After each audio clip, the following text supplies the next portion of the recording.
Hello guys, welcome back to YouTube channel. ഇന്ന് നമ്മൾ തയ്യാറാക്കുന്നത് ചെറുപയർ ദോശയാണ്. അത് മുളപ്പിച്ച ചെറുപയർ ദോശ.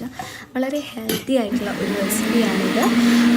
ആദ്യം നമ്മൾ ഒരു ദിവസം രാവിലെ ചെറുപയർ വെള്ളത്തിലിട്ട് വെച്ചിട്ട് വൈകുന്നേരം ആകുമ്പോഴത്തേക്ക് ചെറുപയർ എടുത്ത് ഒരു തുണിയിൽ പൊതിഞ്ഞ് വെച്ചാൽ പിറ്റേ ദിവസം രാവിലെ ആകുമ്പോഴത്തേക്ക് അത് മുളച്ച് വന്നിട്ടുണ്ടാവും. എന്നിട്ട് രാവിലെ നമുക്ക് അരച്ചെടുക്കാം. ഉപ്പ് ചേർത്ത് വേണമെങ്കിൽ നമുക്ക് ഉഴുന്നുകൂടി ചേർത്ത് അരച്ചെടുക്കാം, അല്ലെങ്കിൽ ടേസ്റ്റാണ്. വേണമെങ്കിൽ നമുക്ക് ഉഴുന്നുകൂടി ചേർത്ത് അരച്ചെടുക്കാവുന്നതാണ്. ഇതാണ് ഇതിൻ്റെ അരപ്പിൻ്റെ പാകം. ഇനി നമുക്ക് ദോശ ഉണ്ടാക്കാം. ഇതേപോലെ എല്ലാവരും ട്രൈ ചെയ്ത് നോക്കണം. ഈ ഹെൽത്തി ആയിട്ടുള്ള റെസിപ്പി എല്ലാവരും ട്രൈ ചെയ്തിട്ട് കമൻറ്റ് ചെയ്യാനും മറക്കല്ല. അപ്പോൾ നമ്മുടെ വീഡിയോ ഇഷ്ടമായെങ്കിൽ ലൈക്ക് ചെയ്യാനും ഷെയർ ചെയ്യാനും സബ്സ്ക്രൈബ് ചെയ്യാനും മറക്കല്ല.